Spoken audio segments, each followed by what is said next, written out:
Bayangin aja Singapura segitu kuat karena dia melakukan lockdown, PDB dia sangat menurun.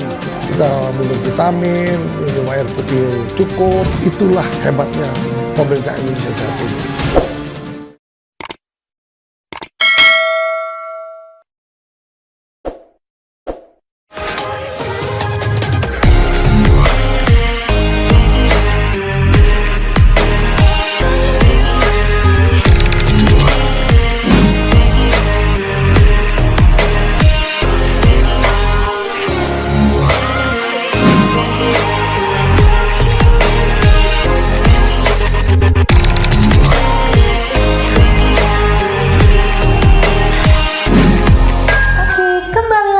Channel Mister Puisi. Nah, kali ini kita akan membahas tentang kenaikan angka corona.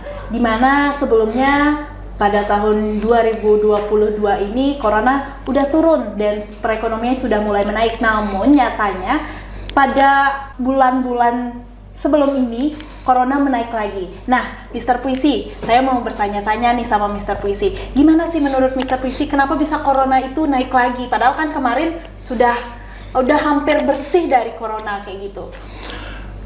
Yang penting mengenai corona ini memang kita tetap harus waspada.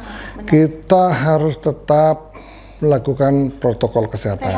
Iya, karena kan gini juga Mister Puisi, kemarin sewaktu coronanya sudah menurun, orang-orang udah melepas protokol kesehatan kan, udah ada yang nggak pakai masker kayak gitu.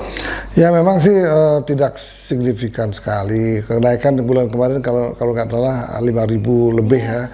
Kalau kita hitung-hitung ya, dengan kenaikan 5.000 orang corona, kalau kita bandingkan dengan penyakit lainnya, misalnya penyakit demam berdarah, itu malah jauh lebih tinggi orang yang kena itu. Tapi untuk itu tetap waspada, karena corona ini memang sangat berbahaya karena penularannya lewat pernapasan, lewat udara.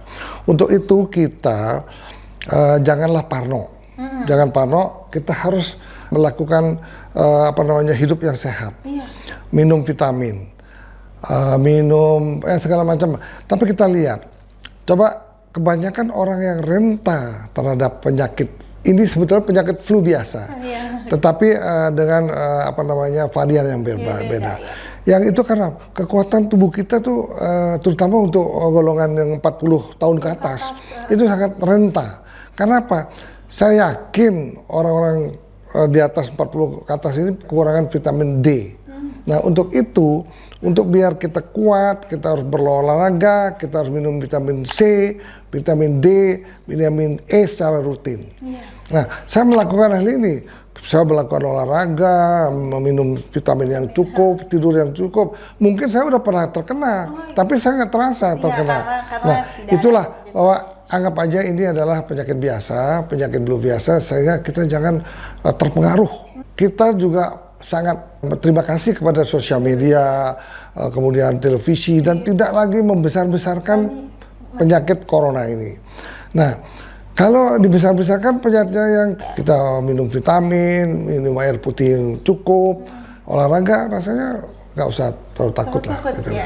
Kita harus berbuat hidup yang sehat, kita minum vitamin, minum air putih yang cukup, olahraga, rasanya nggak usah terlalu takut lah. Gitu.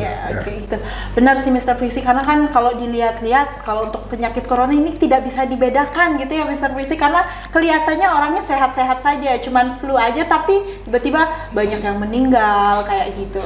Mungkin kalau kita lihat nih Mister Puisi, sekarang kan bule-bule udah banyak ini ke Indonesia kayak gitu. Itu berpengaruh nggak sih kenapa bisa meningkat coronanya, karena dibawa oleh orang-orang luar atau mungkin karena keparnoan orang aja? Yang paling penting adalah tipsnya, jangan takut dengan corona. Karena apa? Karena pemerintah kita sudah banyak berpengalaman bergelut dengan corona yang sudah hampir 3 tahun ini. Contohnya gini, pada waktu corona pertama sekali ada di Indonesia, kita beli masker aja rebutan. Hand sanitizer tidak ada, vitamin C tidak cukup, vitamin D apalagi, dan lain-lain. Nah, itu kita parno, Iya. banyak orang kena karena tidak ada sarana dan fasilitas yang mencukupi.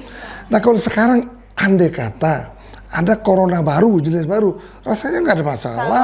Kita udah punya hand sanitizer, kita udah punya masker, kita udah punya segala macam cara penanggulangan pertama mengenai corona yang akan datang maupun corona yang saat ini masih ada. Yang penting kita keluar di ruangan harus pakai masker, di luar belum tidak perlu. Itu aja. Benar, tepuk tangan dulu semuanya. Nah, jadi benar-benar perbedaannya itu terlihat banget dari tahun 2020 ke tahun 2022 sekarang, karena dulu keluar sebentar harus pakai masker, bahkan ada dendanya kan dulu Mr. Visi kalau keluar nggak pakai masker. Nah sedangkan sekarang peraturan itu mungkin ada tapi tidak diterapkan kayak gitu. Kenapa kira-kira Mr. Visi? Kenapa orang-orang udah renggang gitu untuk menerapkan protokol? Gini lah, kenapa saya sangat mendukung pemerintah Indonesia? Karena apa? Apa namanya, adat istiadat, kebiasaan bangsa Indonesia itu sangat buruk. Ya, agak susah. Nah, Pak Jokowi menerapkan hidup dalam peradaban baru. Mulainya dari mana? Ya, mulainya contoh MRT di Jakarta itu. Zaman dulu tidak ada orang ngantri, main seradak-seruduk. Sekarang sudah diatur semua dengan tata tertib seperti di Singapura. Mungkin kelamaan bukan hanya MRT aja, apapun tiket pesawat dan lain-lain akan diatur sehingga mindset daripada orang-orang Indonesia akan pelan-pelan, mungkin 50 tahun lagi semua akan mempunyai mindset yang seperti orang-orang di Singapura. Sehingga tata tertib ini akan kita lalui dan kita akan terapkan seluruh Indonesia sehingga bangsa Indonesia akan bisa maju seperti bangsa-bangsa lainnya. Oke, Mr. Visi, apakah menurut Mr. Visi dengan adanya, nah ini kan adanya kenaikan corona, dulu kenaikan corona sangat pesat, kita diadain PPKM, kira-kira ini kenaikan corona sekarang bakal di PPKM lagi nggak? Saya yakin pemerintah juga sangat pintar. Gini ya, contohnya, pemerintah Indonesia lah paling pintar di dunia boleh dikatakan. Karena apa? Kalau pemerintah Indonesia saat itu mengikuti saran dari orang luar, dari WHO, lockdown seperti di Cina, mungkin saat ini kita tidak bisa makan. Nah itu yang saya salut sekali. Pemerintah Indonesia pada saat corona itu, ya masih kita bisa survive. Masih bisa diizinkan kerja. Separuh bisa kerja, separuh di rumah, diatur waktunya, dia punya semua, ada yang online dan dibagi-bagi.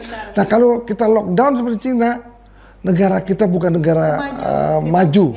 Kita pasti akan tidak seperti sekarang ini. Nah, kita berhasil karena apa? Sistem strategi pemerintah yang dilakukan oleh Indonesia sudah benar. Pemerintah Indonesia berani mendobrak kegiatan-kegiatan yang dilakukan oleh Cina, Singapura. Nah, bayangin aja Singapura segitu kuat karena dia melakukan lockdown, PDB dia sangat menurun pada saat itu. Sedangkan kita, PDB kita hanya turun mungkin 2,7% saja pada saat itu. Tetapi inflasi juga bisa ditahan karena apa? Karena pemerintah Indonesia sangat jenius memberikan BLT bagi orang-orang yang banyak yang tidak ada pekerjaan, orang-orang yang tidak punya kemampuan untuk bisa hidup. Itu mereka bagi-bagikan. Sehingga kita tidak mengalami suatu resesi. Ya kan? Malah pertumbuhan Indonesia pada tahun 2020 masih 5%. Bayangkan saja. Coba orang lain, Amerika minus dan lain-lain. Nah, itulah hebatnya pemerintah Indonesia saat ini. Oke. Luar biasa banget sih Mr. Visi, benar. Karena kan kalau kita dari dulu diadain PPKM tapi kita masih diizinkan kerja ya Mr. Visi, tidak sepenuhnya semua tidak bekerja kayak gitu. Masih ada yang kerja online, ada yang WFH kayak gitu, masih ada yang ke kantor tapi beberapa aja kayak gitu.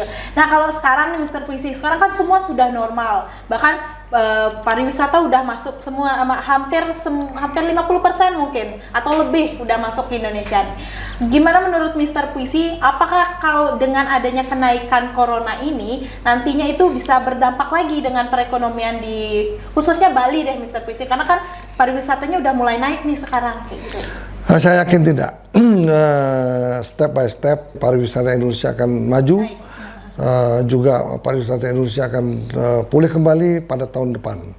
Walaupun perkiraan orang tahun depan akan terjadi resesi, tetapi saya yakin di bidang pariwisata Indonesia akan tetap survive. Tetap maju gitu. Ya, benar. Oke, nah terakhir nih Mr. Puisi, pertanyaan terakhir dari kita. Gimana sih Mr. Puisi, tips nih dari Mr. Puisi untuk menghadapi guncangan dari COVID-19? Karena kan kita nggak tahu nih kapan selesainya, karena kita lihat virusnya itu variannya semakin banyak. Apakah Mr. Puisi ada tips gitu buat teman-teman di rumah, khususnya buat saya juga, biar terhindar atau nggak parnoan lah sama corona ini? Tip-tipnya kembali lagi kepada imbauan pemerintah, tetap melakukan protokol kesehatan. Tetap harus melakukan olahraga, tidur teratur, makanan yang bergizi. Itu yang paling penting. Kemudian yang sangat penting lagi adalah biasakanlah meminum vitamin. Karena apa yang kita makan belum cukup. Makanya paling tidak vitamin C, D, E, zinc itu adalah cukup. Secara saya penyakit apapun tidak akan bisa masuk dalam tubuh kita. Contohnya, saya selama 2 tahun, 3 tahun ini tidak pernah flu pun tidak pernah. Jadi, nah itulah kenapa saya orang yang paling tertib, saya tidak banyak makan macam-macam, olahraga tetap, vitamin tetap, dan yang paling penting buah-buahan. Nah, ini buah-buahan juga spesifikasi khusus. Pepaya itu buah-buahan yang paling banyak mengandung enzim, maka kita akan sehat. Wah, keren sekali tipsnya ya teman-teman di rumah. Nah, mungkin hari ini sekian dulu pertanyaan dari kita terkait dengan kenaikan angka corona di tahun ini Mr. Puisi. Nah, oke teman-teman, terima kasih udah mengikuti kita dari awal sampai akhir dan sampai jumpa. Bye-bye. Bye.